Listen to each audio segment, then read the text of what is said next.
have distinguished themselves as great intellectuals.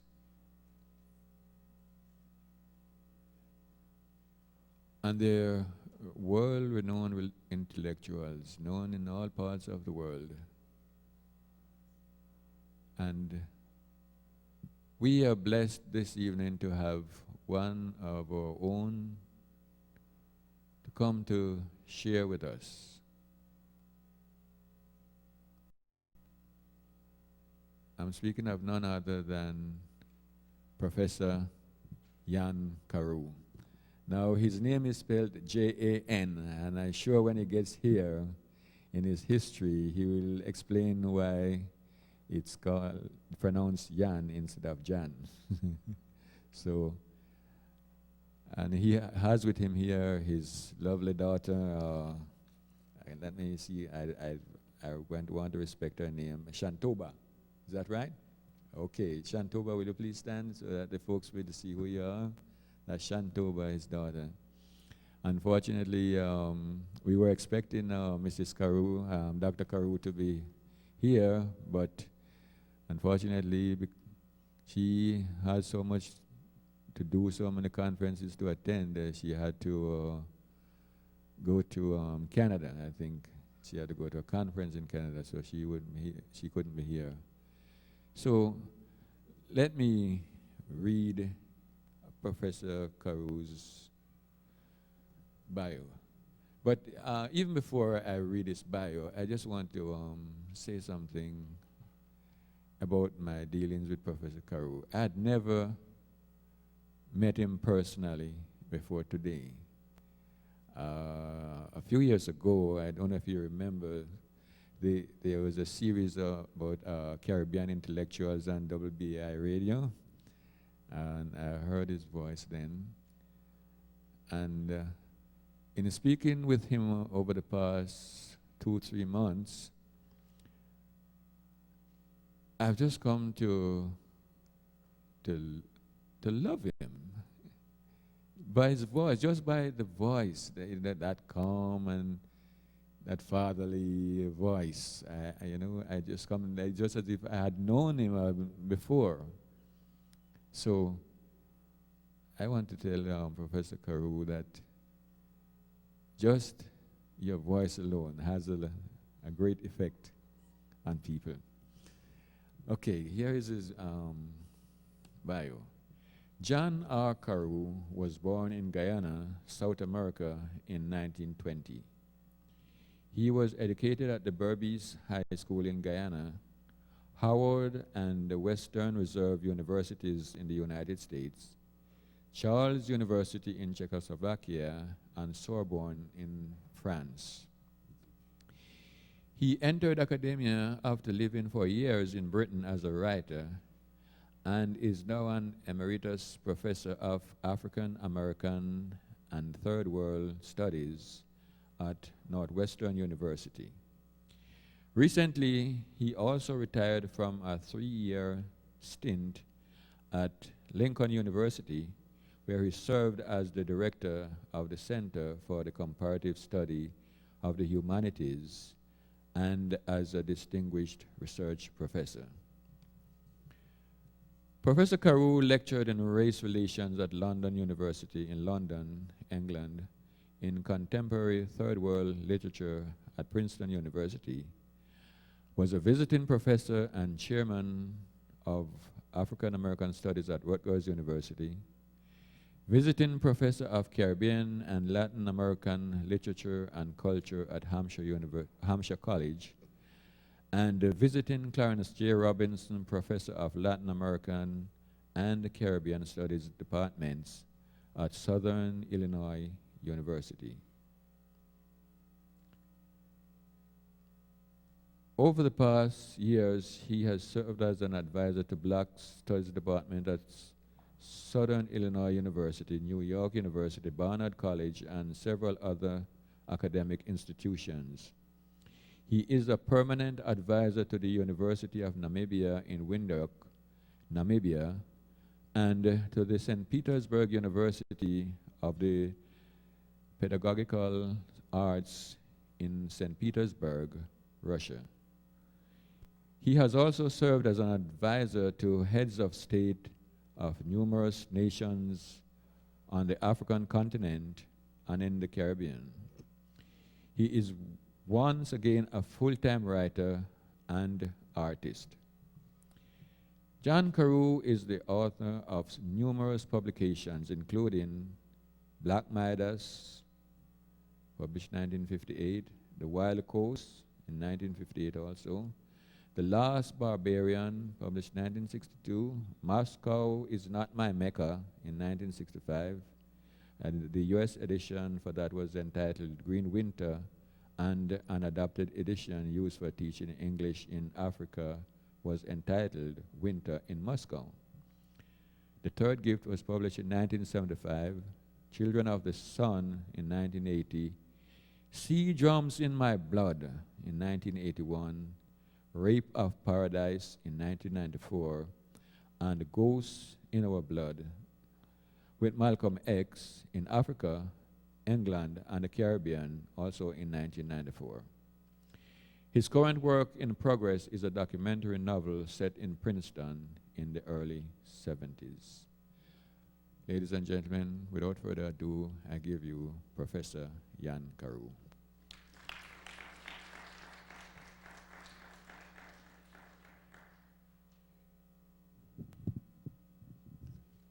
Thank you, and good evening.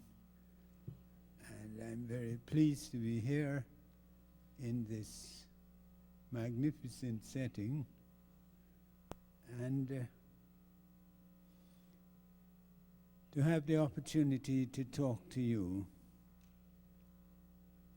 And my talk is going to be very wide-ranging, so you must bear with me.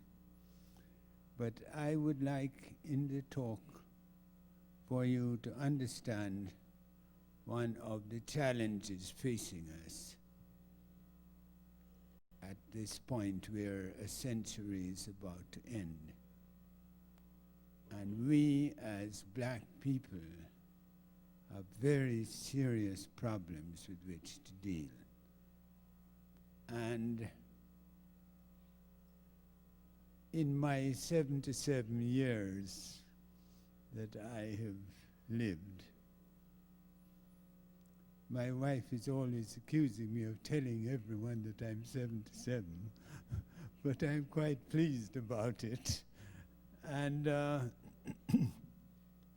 I've lived through so many of the events in this century that had bearings on what is happening now and what will happen in the future. My talk is going to be about Caribbean culture and development. And when I talk about the Caribbean, I'm talking about a nexus that radiates into the whole world, because the problems facing the Caribbean are almost identical with the problems facing Black America. Blacks of the diaspora who I meet everywhere, and in my generation we were very fortunate that the pressures of colonialism and racism forced us together much more than happens now. And isn't that a strange contradiction? That now, when we boast about all the modern communications we have, we know less about one another than we knew in my time when I was growing up. And I, growing up in this pool of black friends, relations, brothers and sisters, I've connected myself to the black world everywhere. I know what happens in Papua New Guinea because I know black people in Papua New Guinea who I met. I just, in Brussels, met one of the leaders from Papua New Guinea who is a brigadier general. And if I brought him here and he didn't open his mouth, you would think that he was a neighbor in Brooklyn. and there is Melanesia and Micronesia and Fiji, and there you meet our folk, and one is connected to them. And in Australia, the Australian Aborigines.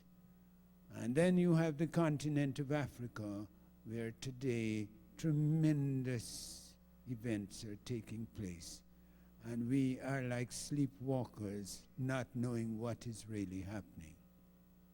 Right there in the Congo Basin today, while I'm talking to you, is a tremendous reawakening of the African people in the middle of terrible traumas, of death, of starvation, of killings, which the newspapers do not spare us telling us about. Every picture you see is about starving Africans and about Watusis and Hutus, Hutus fighting. And around that situation are millions of dead for whom no one has spoken. In Angola, over 1 million dead, and more amputees than per capita than any other country in the world, because the landmines which the US imperialists gave to Savimbi are strewn, like peas around the country, destroying the limbs of generations of old and young. In Mozambique, where hundreds of thousands died, and I'd like to tell you, this regeneration of societies has never taken place quietly. It takes place in the midst of death and destruction, and we must not be too squeamish about it. And we must focus on the positive things that are happening. That in that Congo Basin, that great river, and I like to remind people that the Congo, which they call Zaire, because the CIA told Mobutu to change the name of the place to an African name. He never did anything on his own. That Congo is potentially the richest territory on this planet. Hydroelectric survey above the rapids of Kinshasa estimated that one single hydroelectric dam there could produce more electrical power than the entire capacity of the United States of America. That is everything, every piece of electricity you have here. So these are the stakes. And then if you go down the list of minerals and wealth that Zaire, that the Congo has, it makes your mind boggle. And this, for the first time, an African solution is taking place in Africa. You are going to hear Kabila demonized in the press here. They're going to expect him to clear up a situation, a mess that they created since 1903. I just went to Brussels, and in the African Museum in Brussels, you can still find the hands of black people that were smoked, the right hands, for which the Belgian colonialists used to pay 5 francs per hand to force the Congolese to work in forced labor gangs. When the Congo received its independence, the population was 13 million people.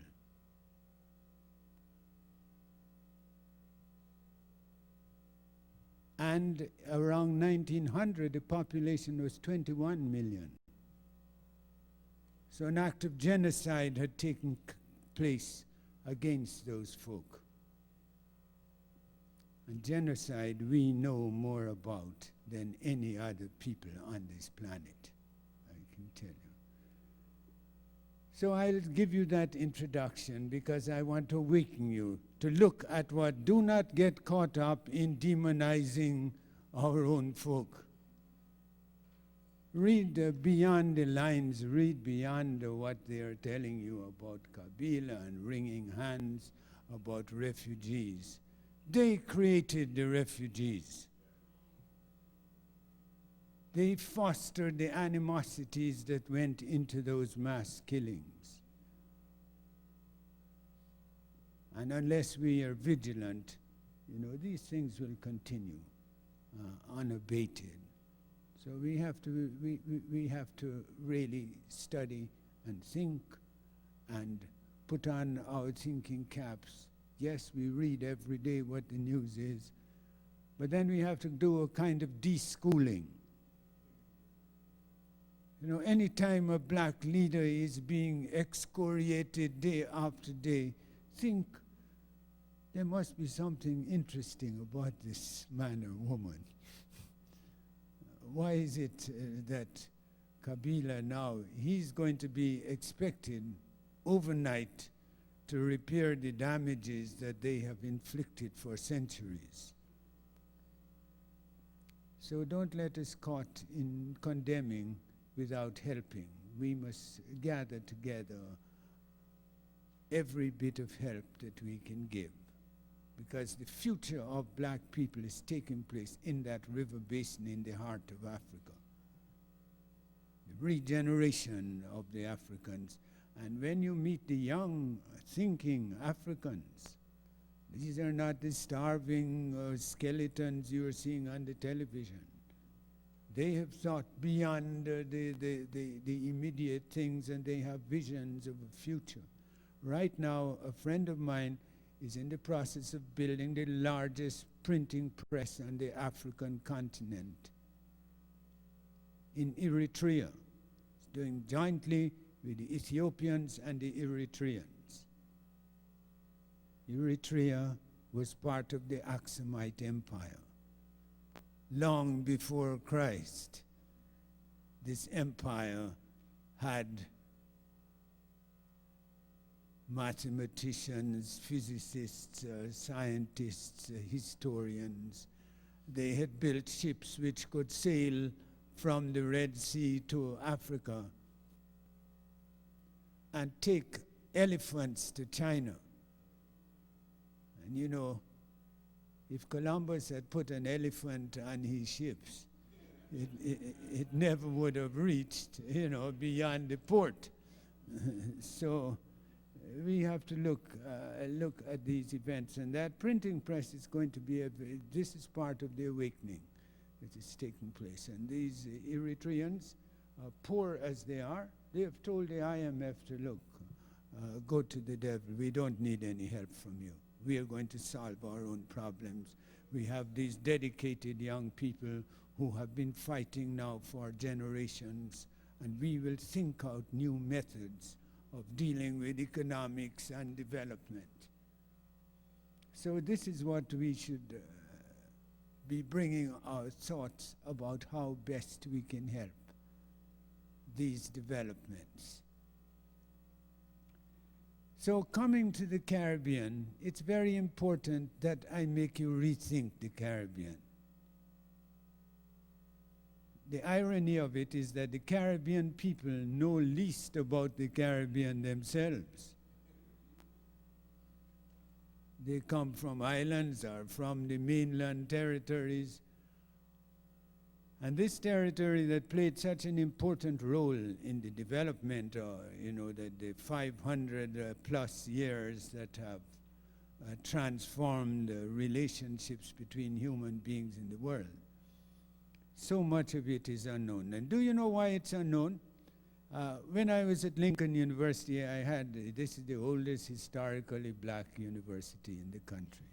I had to begin to get at the minds of these young people by first making them place themselves where they were in the world, and to show them that the maps that they had, that they studied in school, were all incorrect.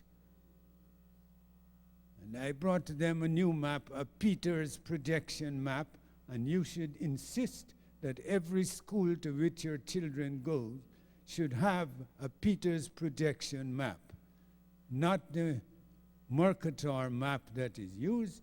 The Mercator map was developed in the 15th century by a German who wanted to place Germany in the center of the world. It had nothing to do with the realities of geography and distances.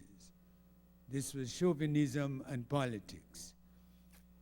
And the Peters projection shows you the real dimension. So I used to get the students to put a point on this map where they were born, and then to draw a line to where their ancestors came from. And it went to Africa, and Africa on the Peters projection map is a gigantic continent. On the Mercator map, Africa is shrunken. And you would look and see, for example, on the Mercator map, that Greenland is larger than Australia. Australia is a continent. And that the Soviet Union, the former Soviet Union, was larger than Africa. When in fact, Africa is like 5 times the size of that former Soviet Union. So they play games with our minds, beginning with the map that you look at. So if you don't know, I told the student, if you don't know where you came from and where you are, how do you know where you're going? So the Caribbean is at a certain kind of geopolitical nexus. They're between these two continents, North and South America. And these islands are going to play a pivotal role in the history of the world. This man, Columbus, and during the so-called Columbus celebrations, we had our own counter celebrations. And in this journal here, Race and Class, on which I'm a member of I'm a member of the editorial board of this journal. I say to you unabashedly, it is the best black journal in the world. There is no journal like it. It brings together the best black minds worldwide. And I think you should read it. If there are things about it that you don't understand, read it again. And you will understand it. So in this journal, we are trying to get at, we had a special issue called The Curse of Columbus. This is at the height of the thing. And you know, people wrote from all over the world asking for copies of it. Even in Italy, from which Columbus was supposed to come, there were Italian journals that wrote our articles in Italian, challenging all the concepts. So this Genoese sailor who in 1492, on the 2nd of August, set out from a small port called Paulus, and who stumbled upon these islands, which we now call the Bahamas, which had different names. Everything was changed. Bahama is simply from the Spanish, Baja Mar, means a shallow sea. This is what Columbus called it. Baja Mar, that's how Bahamas came. And these 700 islands and keys, Columbus stumbled upon one. He doesn't even know which one it was. So whenever they tell you that Columbus landed on this island and they have a monument, this is pure fiction. Because this was a man who was outstandingly ignorant.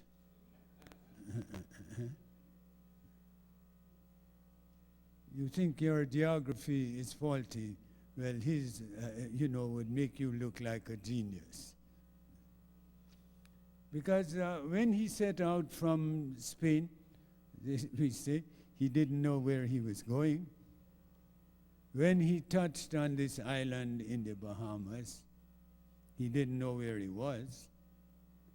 And when he got back home, he didn't know where he had been.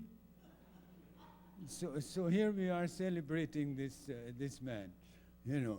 And I like to begin telling you about Columbus by saying the Taínos discovered Columbus on their beaches in 1492. There was this Genoese sailor and his ragged bunch of Spaniards on the beaches of this island in the Bahamas. And there begins a new chapter in the history of the world, the history of relationships between peoples. And the peoples whom he met called themselves Taínos. Taíno, that was their name. That's what they call themselves. You can only be who you call yourself.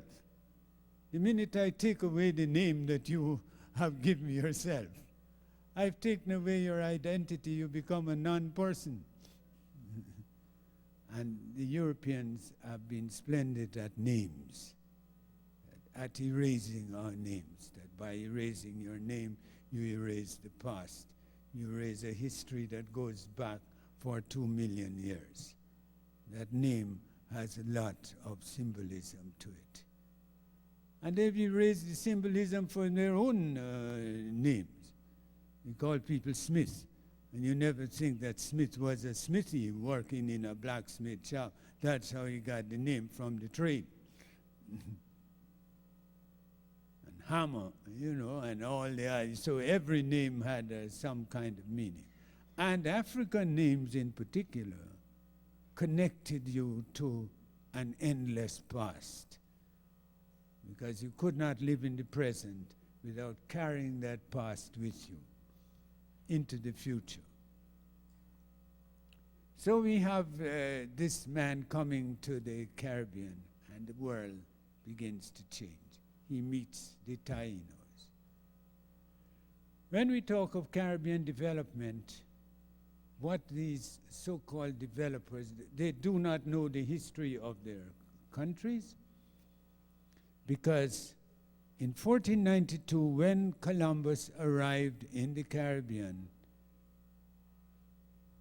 the population of the Caribbean roughly approximated what it is today in 1492.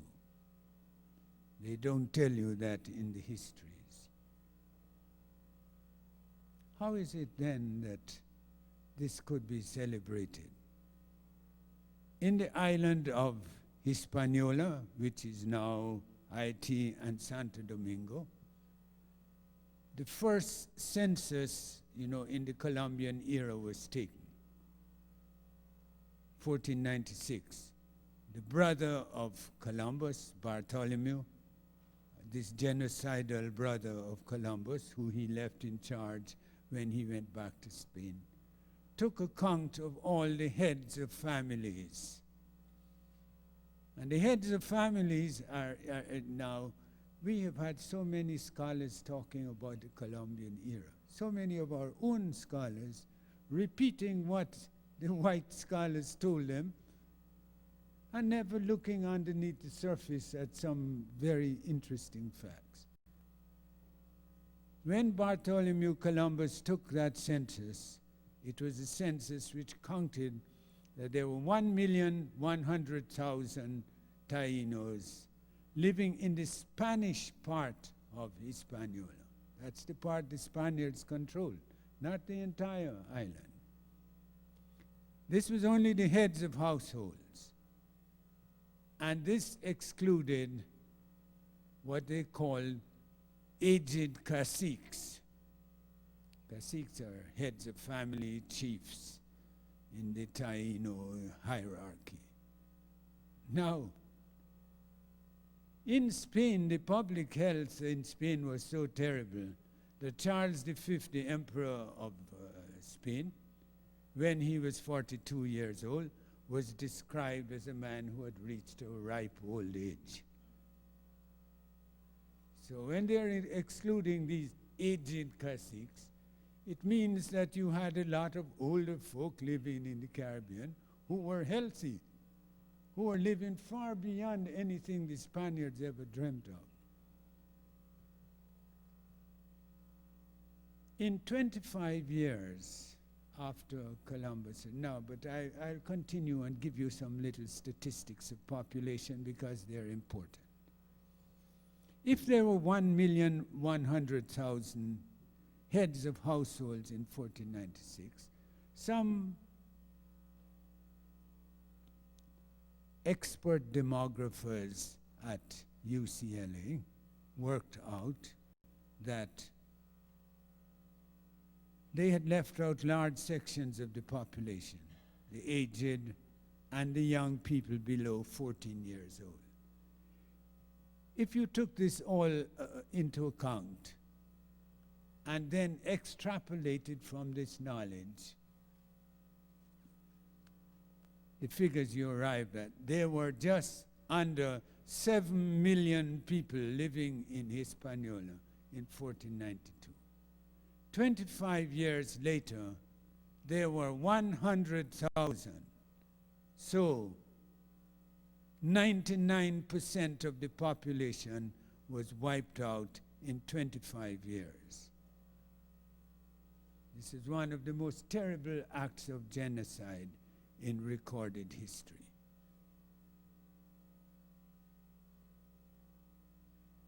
Now, when you wipe out a whole people, you're wiping out terrible things. You're wiping out knowledge. You're wiping out history.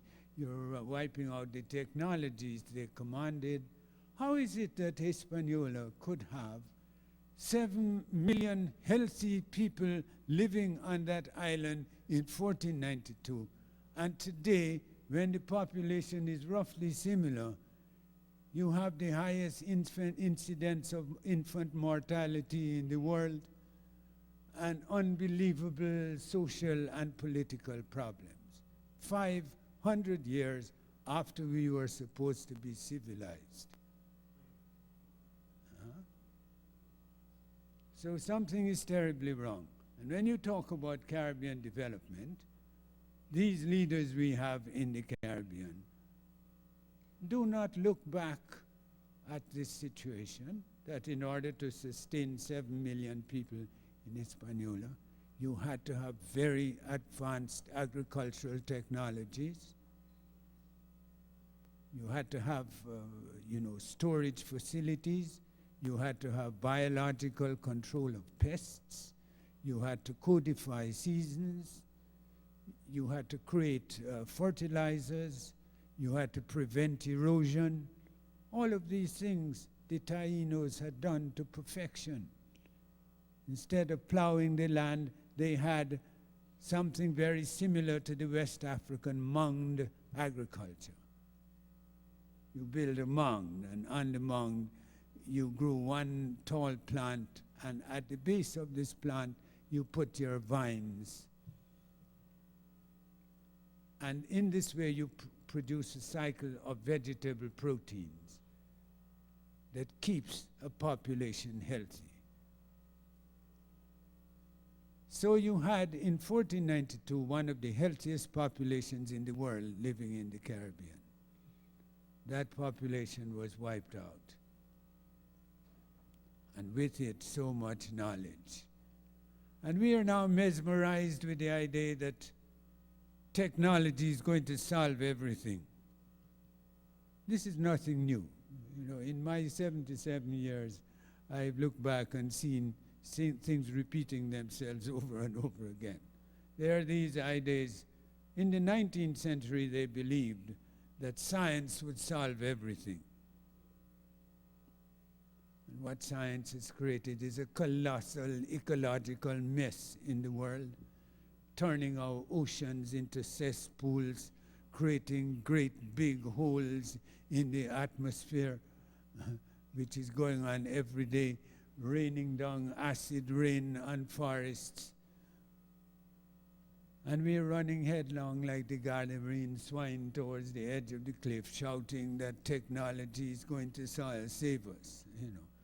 We have to save ourselves. And when you save yourself, begin to rethink the whole process by which you produce.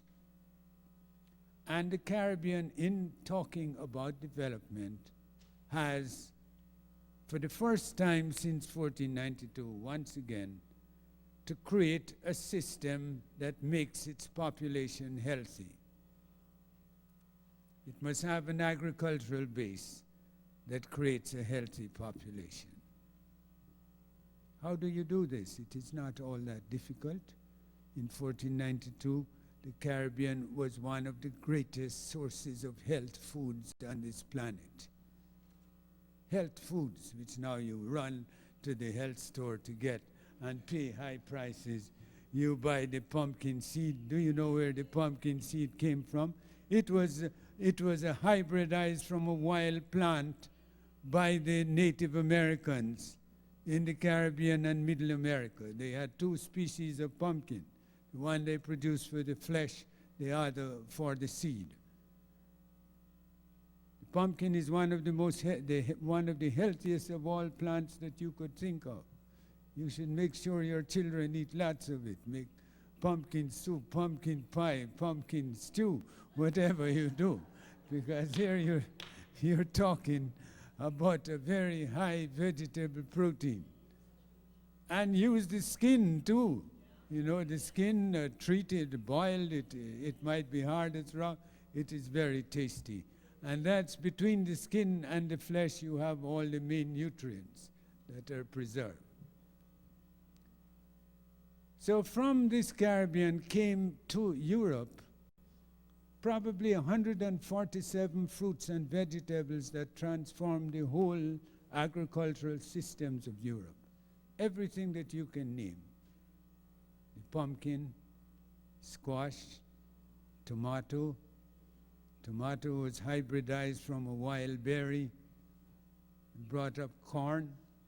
The original corn, you know, when you go and get those tiny little corns in the salad, that was what the original corn was before it was hybridized.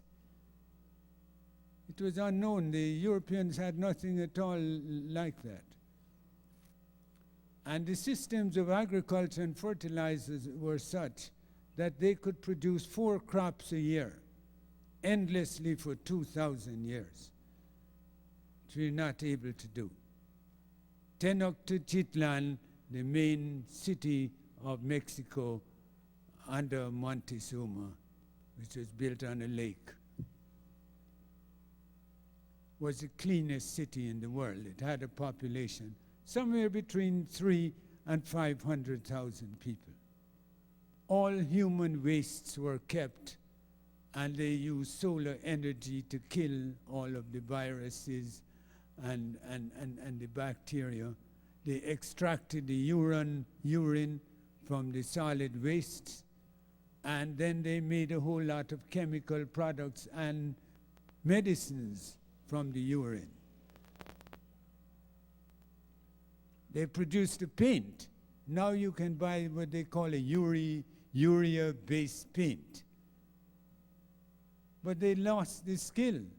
Those folk could create a pigment that would last for 3,000 years.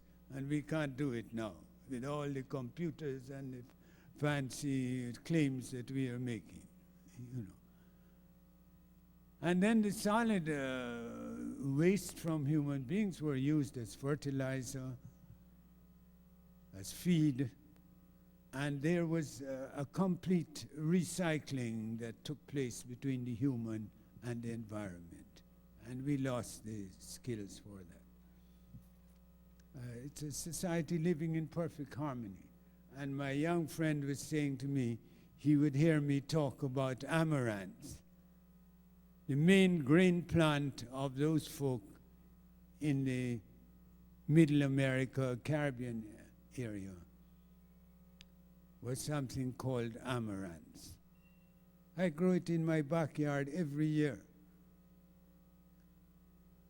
My daughter gets tired of eating. You have to eat the leaves. The leaves taste like spinach.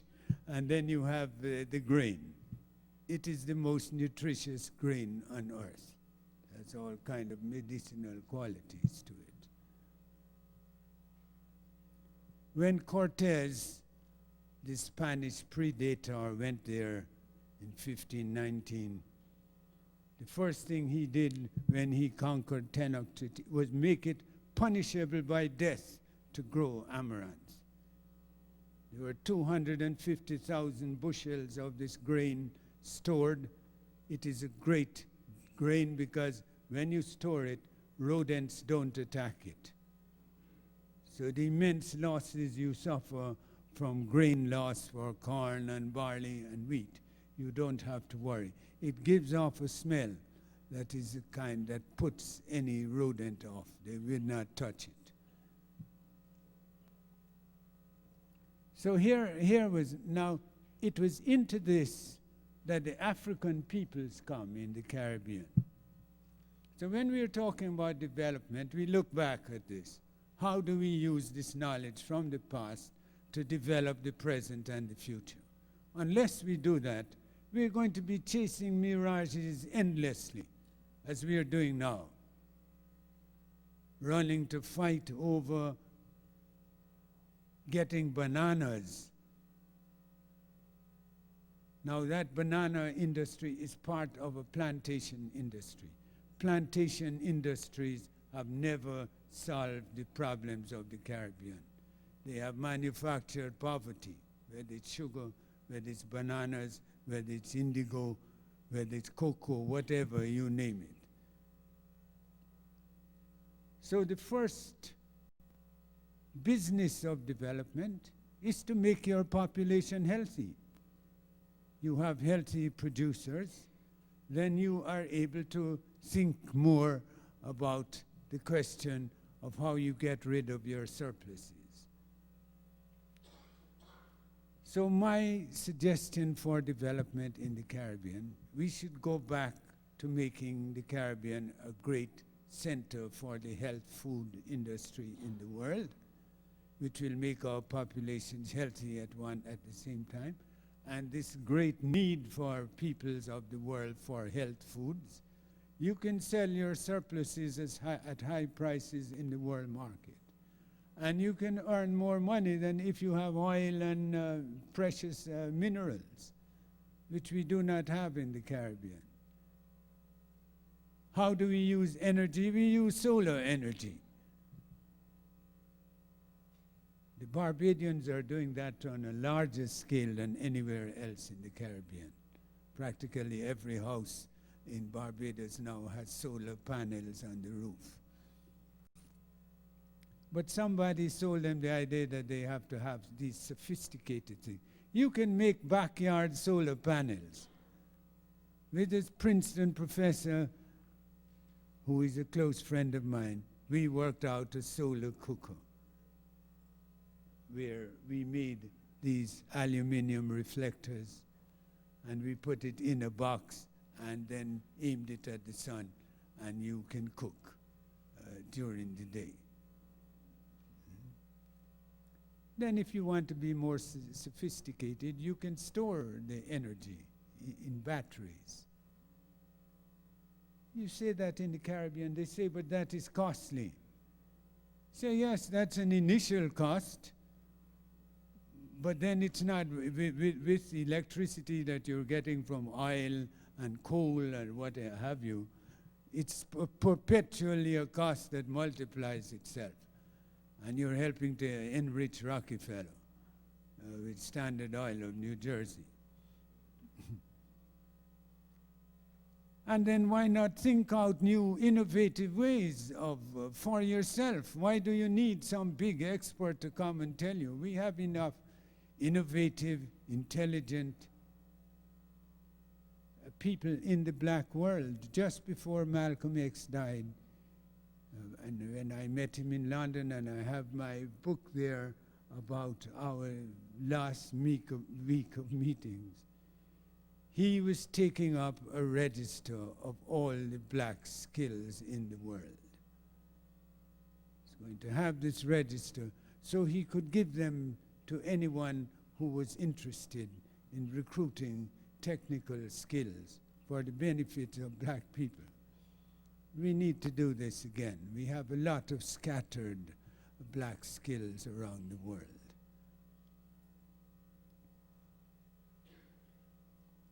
And if we think like this, you see, again, I'm telling you, experiments I myself carried out. They always say to me, what did you study? I studied pure science at a university. Pure science is up in the air where you're doing all kinds of theoretical postulates. But then I came from a village in Guyana, and at some point it seemed to me necessary to root this science into that village. How do I make the connection between these theories, in quantum mechanics, and a dirt farmer in a village in the Caribbean? And you can begin all kinds of innovative ways of doing this, through the sun, through looking at the way in which people make things.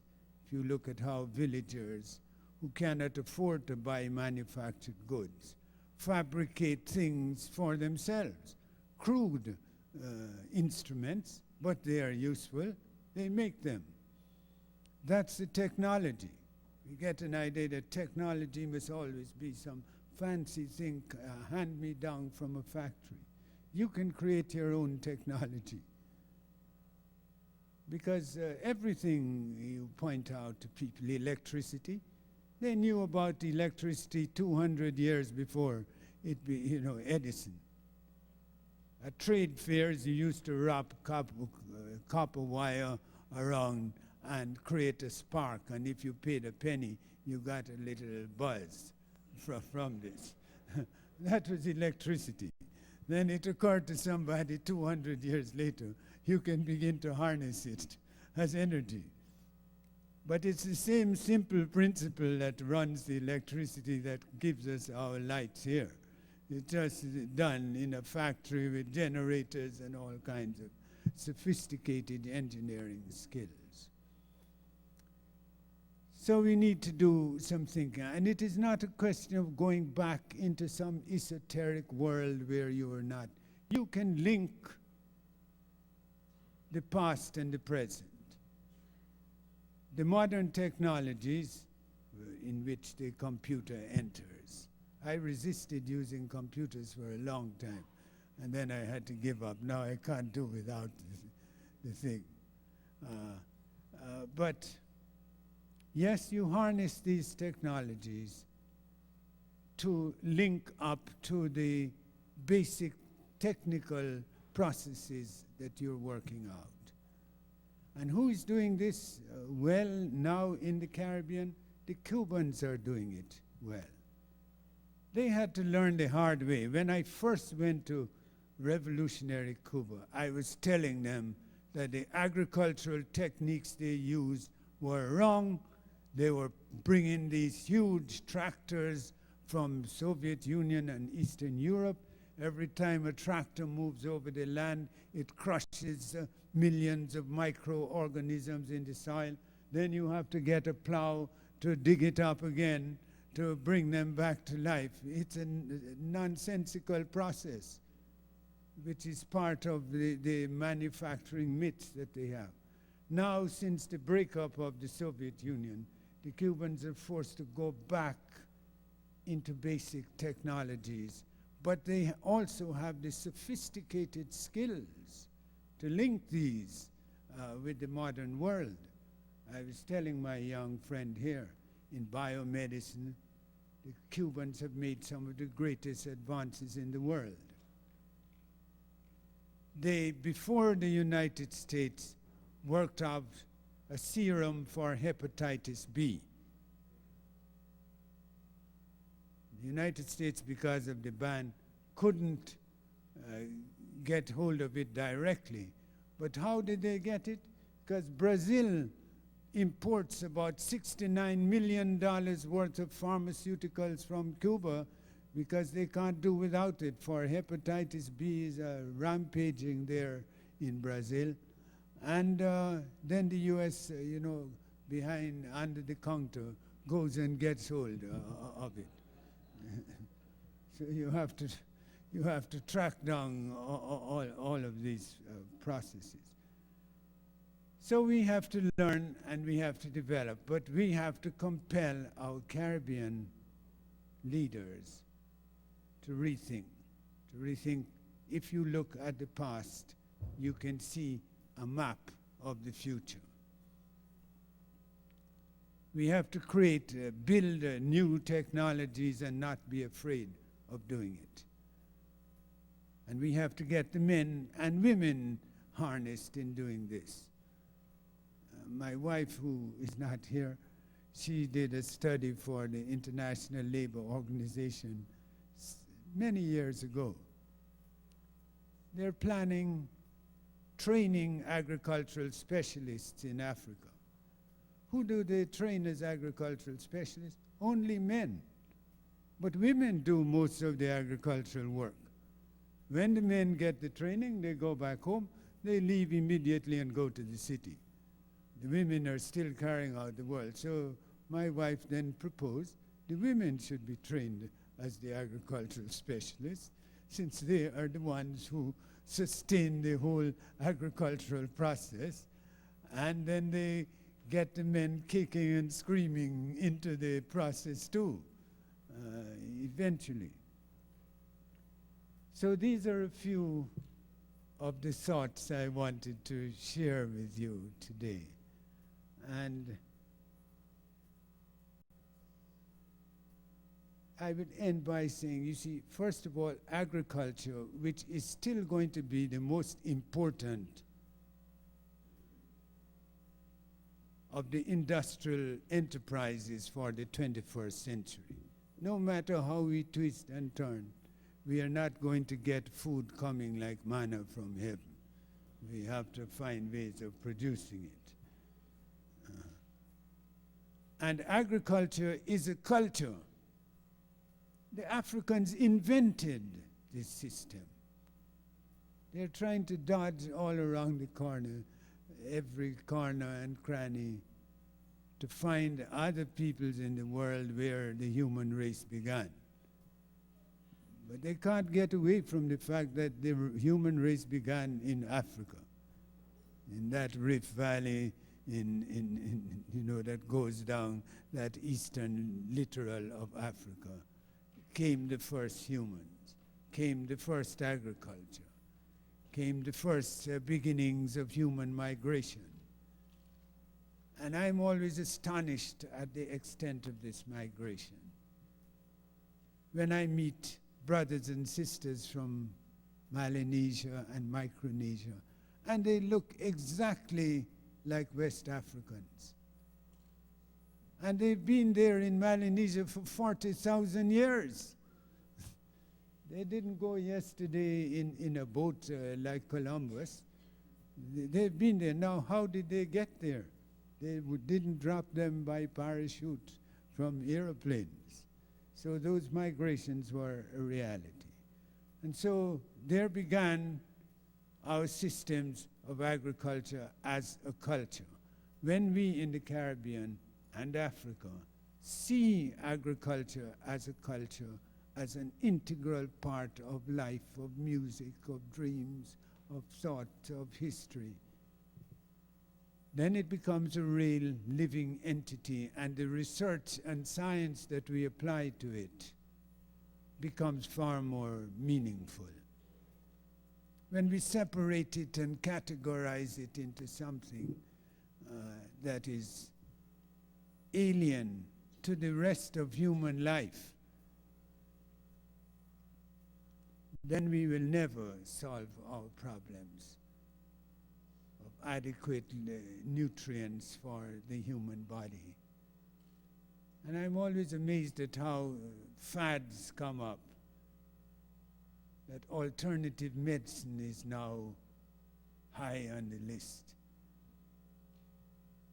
My mother lived to 102. She had more clinical knowledge about curing things that were wrong with you. I just had a housekeeper who came. She had a migraine headache. I made a drink for her with lettuce and water, and told her to drink it. She said it stopped immediately.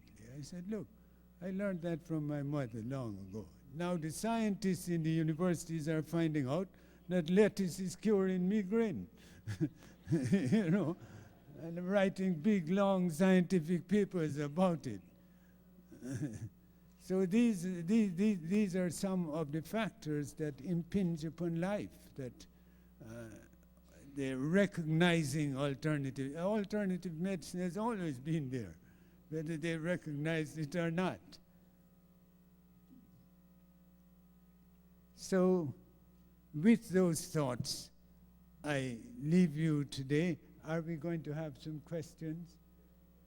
And I would like to invite some questions from you, and I hope I stimulated you a bit to think anew of what is facing us. Thank you very much.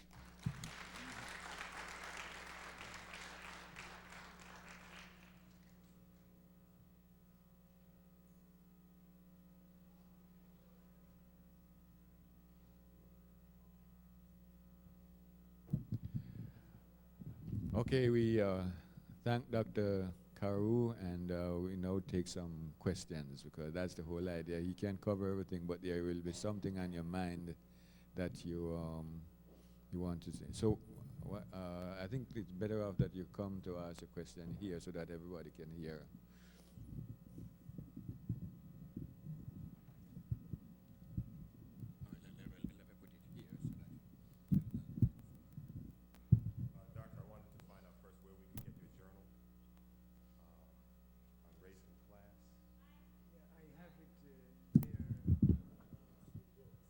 All right, I inquired about the journal on race and class from the doctor, and he says he has copies here. Also, I was in Antigua a few years ago when the Antiguans were allowing the Israelis to bring their vessels in to refuel while they were shipping arms down to South Africa to kill Africans in South Africa. And in speaking with a lot of the people, there seemed to be no concern. And you spoke about the agrarian life that we have to return to. But in speaking to many of the people there who had wanted to go into farming, they said the government wouldn't give them any monies or subsidies to go into farming. And the corrupt government was pushing the people to work in the hotels and various industries. When I went into supermarkets, the milk that the people were drinking was imported from Europe, from Holland and other areas. Butter, cheese.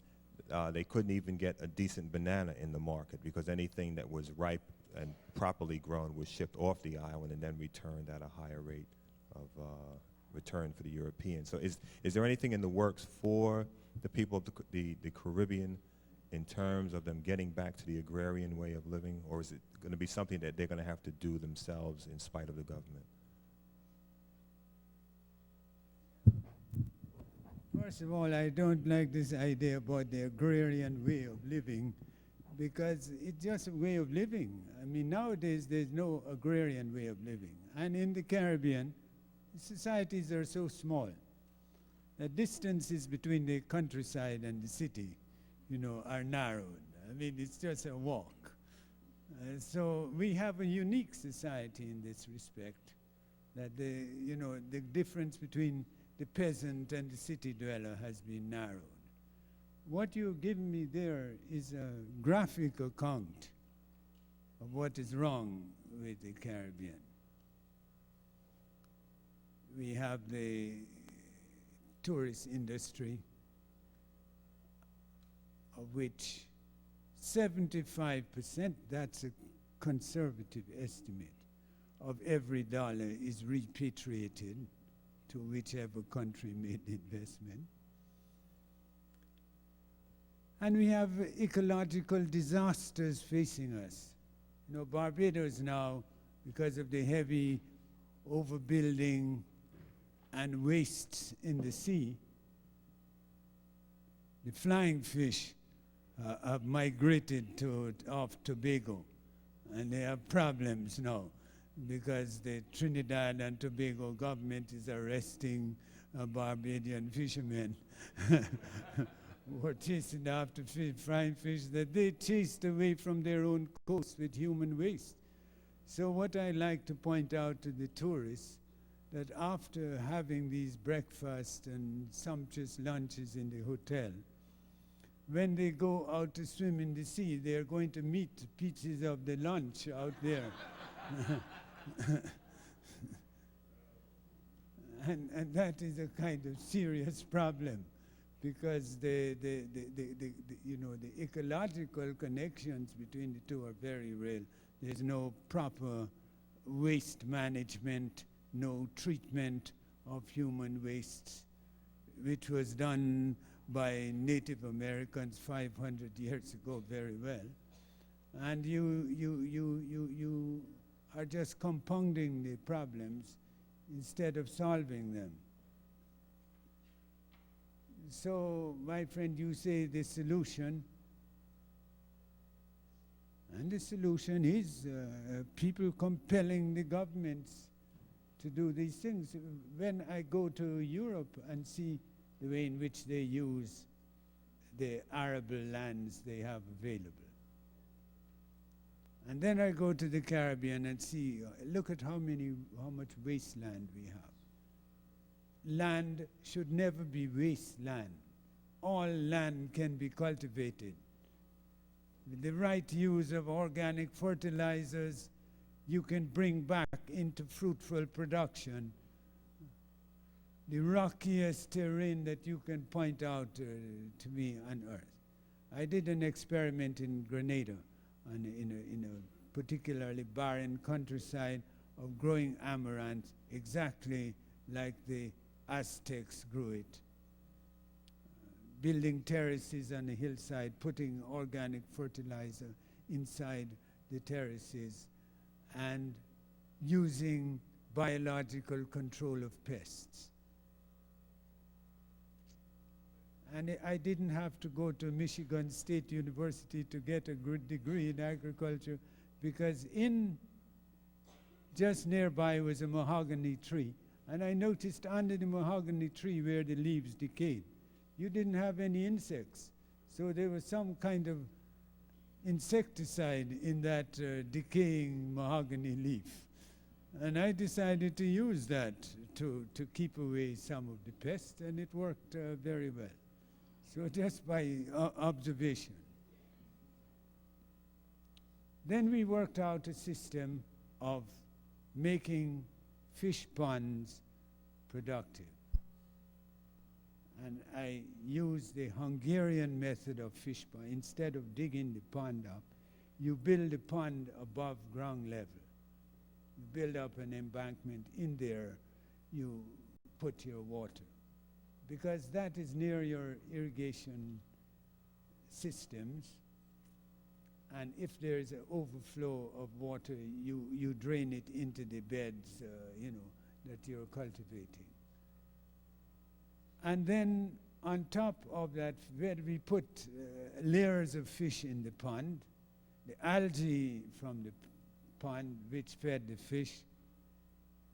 And then we built a biogas digester. You know what a biogas digester is? It takes any kind of organic waste and converts it into methane.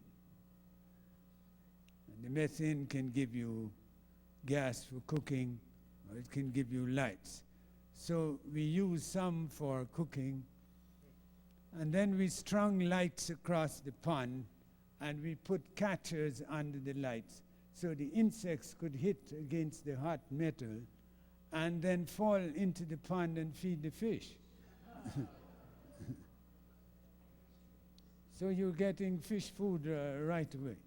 Not only that, we have a surplus, so we put the surplus into solar dryers and package it to sell as fish food.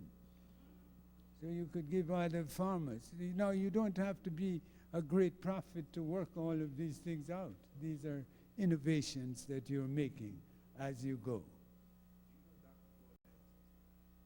Who's that? No.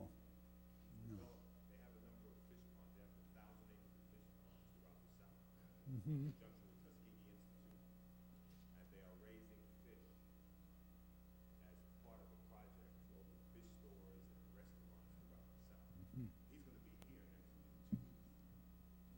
Yeah, well, I would like to find out more about the work. And you know, you don't need all kinds of sophisticated technologies to do these things. So any other questions?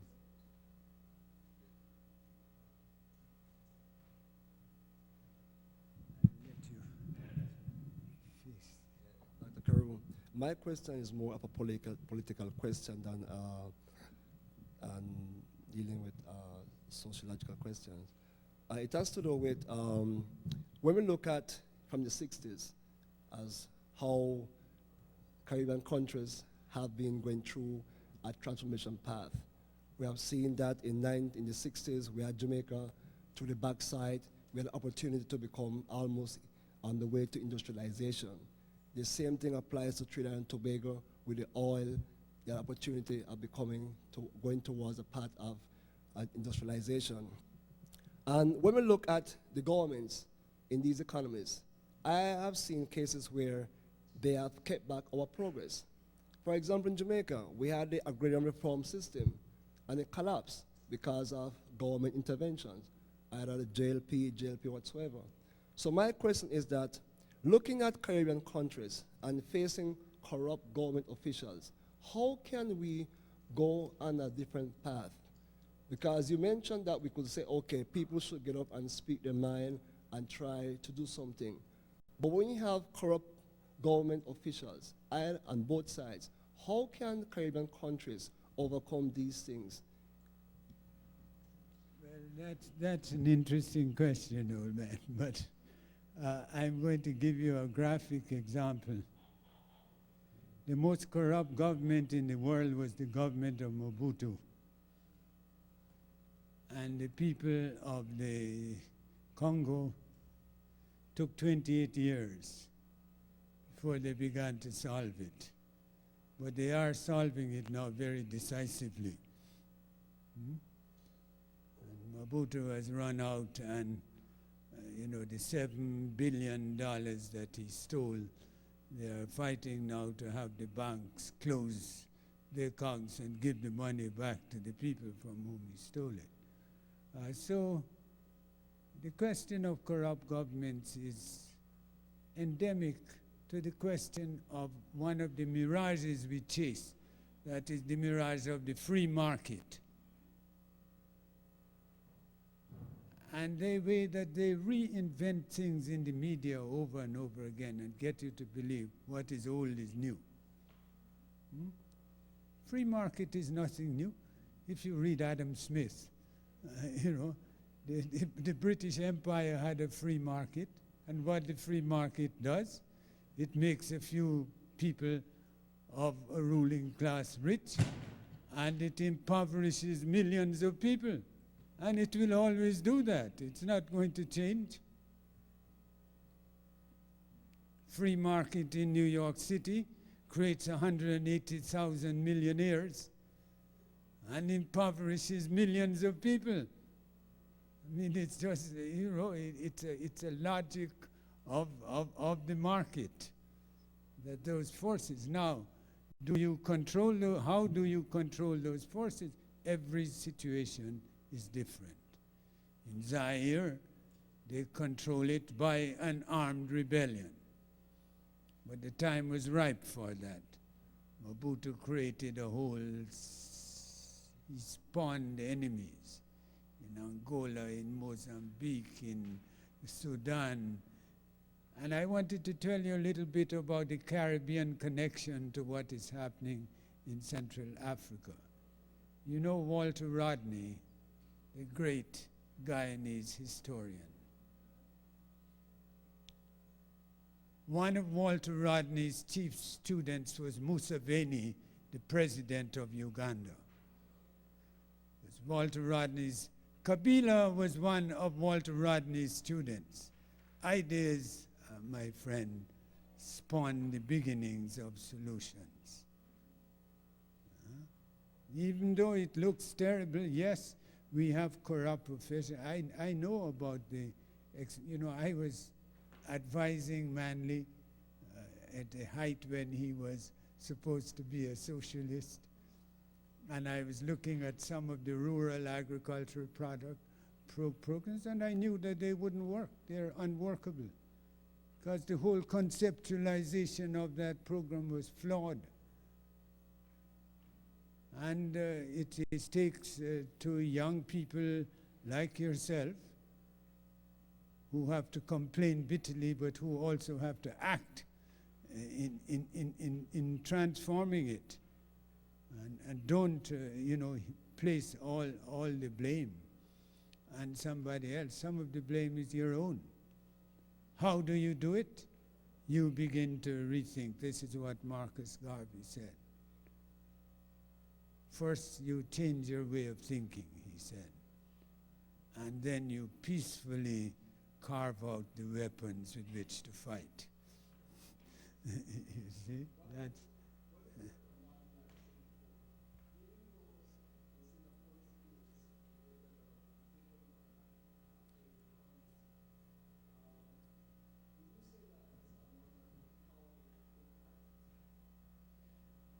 well, again, they throw up these things about Singapore. Singapore is unique. Huh? It was a largely homogeneous Chinese population, expatriate Chinese population, with 5,000 years of history of trading.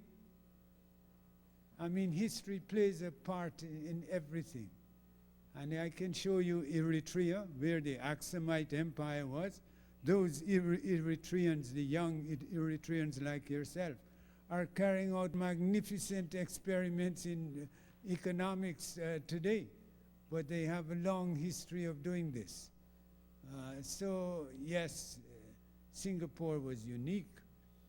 And it is used as a model by everyone, the Singapore model. It is a very repressive society. But Singapore, if you look underneath the surface, Singapore hasn't arrived into the top echelons of technology, and they're not letting it in.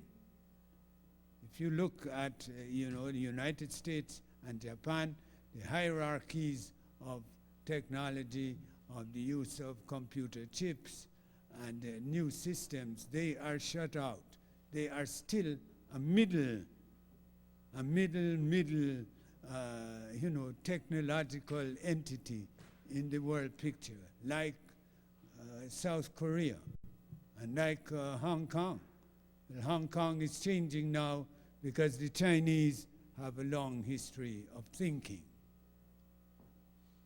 And if I didn't go to university in Prague with Chinese students, I wouldn't understand what is happening in China now. I used to spend, night after night discussing with these Chinese students. This is in the 1950s. And they were saying to me, look, you are black and you feel badly about discrimination. I said, we were discriminated against. They said, look, at the Bund in Shanghai, any white sailor could kick a Chinese off the pavements into the gutter, and he would have no redress for it. And they said to me, now that Mao Zedong is in power, we will see to it that that never happens again in the whole history of the world. That a lot of changes will take place, but nobody is going to kill, no white man will kick a Chinese off the pavements of any street in China ever again. And the Chinese are working their own solutions, and it worries me that every day in the newspapers they are being demonized. And I'm saying one of the terrible things that they're doing, black people must not get involved in the business of demonizing the Chinese. We have to make our own solutions. We have to work out our own systems of liaising with them, which I do. My Chinese companions from Prague, some of them are now in high government officials. And we can talk honestly about, do you know they are building the largest university of science and technology in the world in Hong Kong? See, there are people who are not as ahistorical as the US, which is probably fortunate for us. The plan in 50 years to be the dominant power in technology in the world. He said, we started the technological revolution of mankind in China 5,000 years ago, and we'll carry it on. So it is a very interesting kind of process. Of course, what we also do, we want everything divided into heaven and hell. Everything must be perfect. The Chinese are perfect. We look to of course the Chinese are not perfect. Of course they have human rights violations. But I point out, we have one, during the time I was talking to you, one new prison cell was being built every 5 minutes in this country. And you know who they're building those prison cells for? Okay. So, I mean, we have to look at these developments, take the overview, and into this penetrate with our intellect and our activities to prevent these things happening and to posit really positive solutions, which takes time. When you're young, you get impatient and you want everything to happen now. But it doesn't happen. You know, I met Du Bois, W.B. Du Bois, I met in London when he was on his way to Ghana. I was young and hot-headed and wanted the black revolution right away. He used to say to me, you know, I used to think the same way in 1888. This is in the 1950s now, you know, and so much of it is prophetic. So you patiently work out with the mind, change the way of thinking, and then carry out your work with small groups, with ideas, and keep at it. Don't give up. Don't give up regardless of what happens.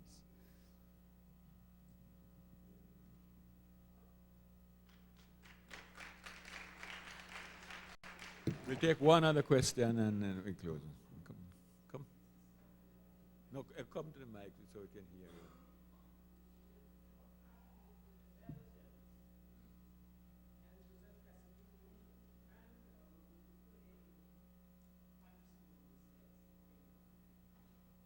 Well, I think you left out some of the key players because, you know, as they say in England, you don't just deal with the monkey, you have to go to the organ grinder.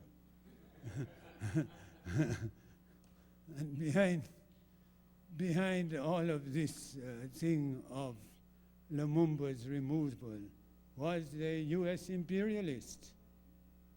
Carlucci, who was the sponsor of Colin Powell, was the man who organized Lumumba's death. Kasavubu and so, they were just the instruments that carried it out.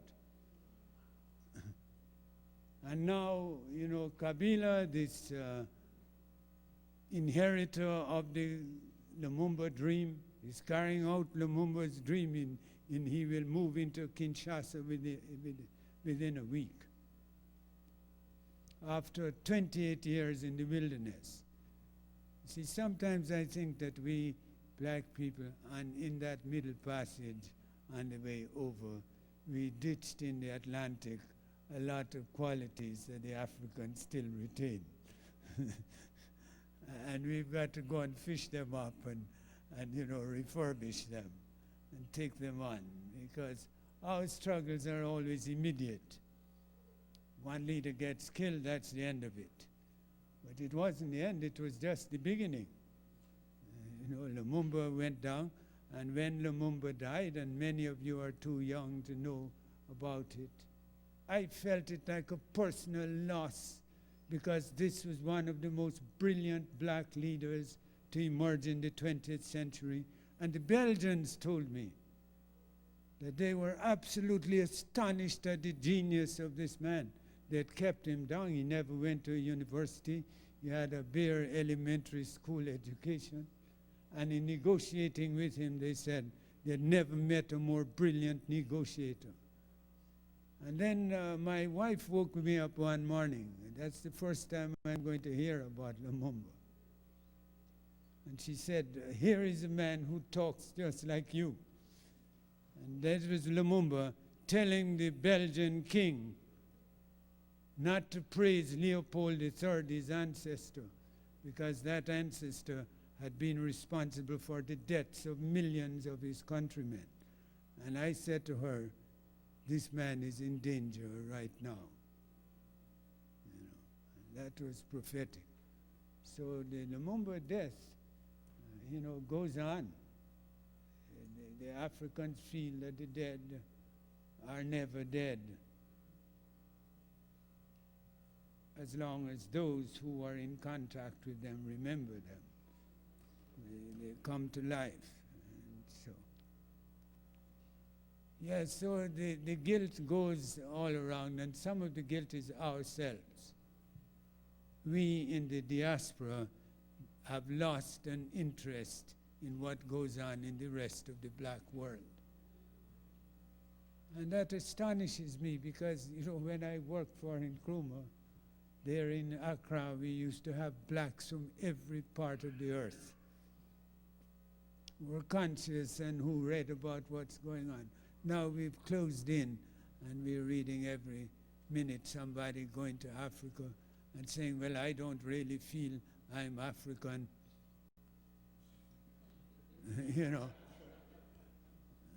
And this is really, a most extraordinary thing, because the only way we cannot be African, we have to go through a lot of plastic surgery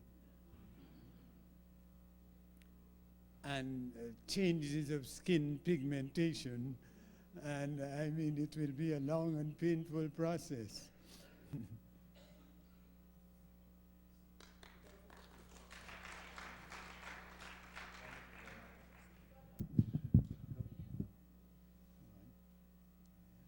How many populations are in Jamaica, and why Carrot Cup didn't work?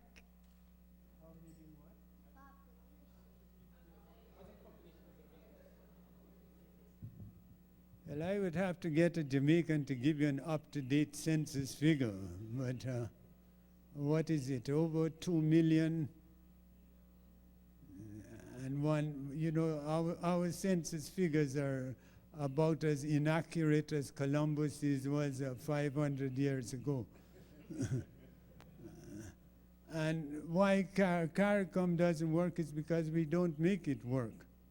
See, our enemies have been able to balkanize the Caribbean.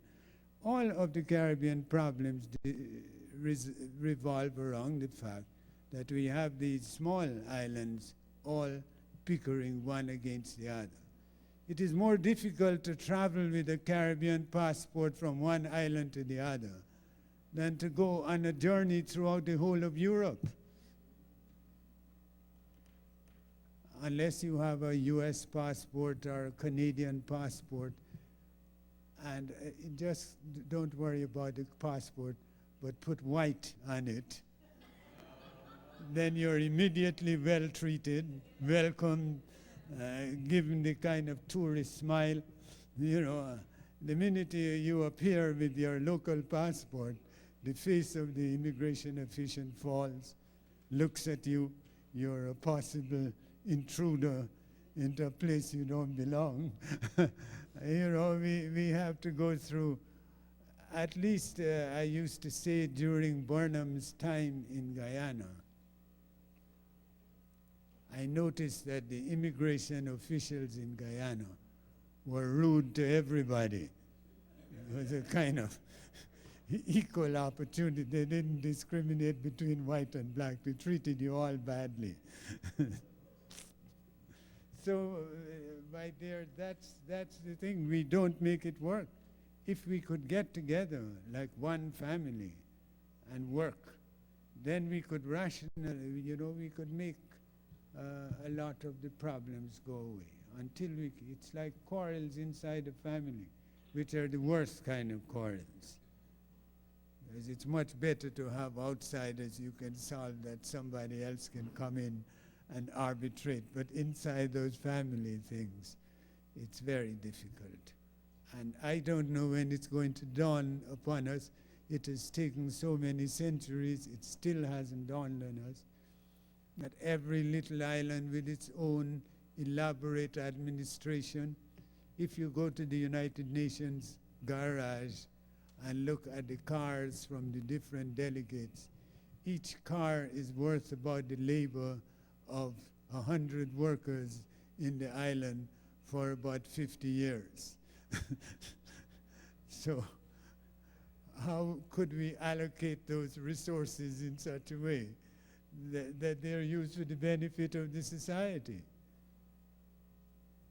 So thanks for your question, young lady.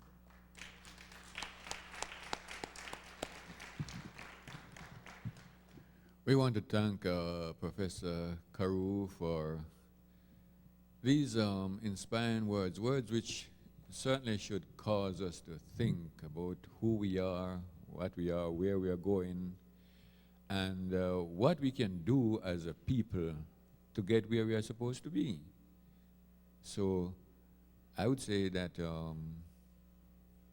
this was the most inspiring talk, and I'm sure that many of us will benefit from it. And we will benefit as much as we try to effect the kind of change that is necessary, first of all as an individual, and then corporately as a group. So again, we thank you, Professor. You said you brought some books. Okay, you just want to show the ones you have. Is this one of those you have?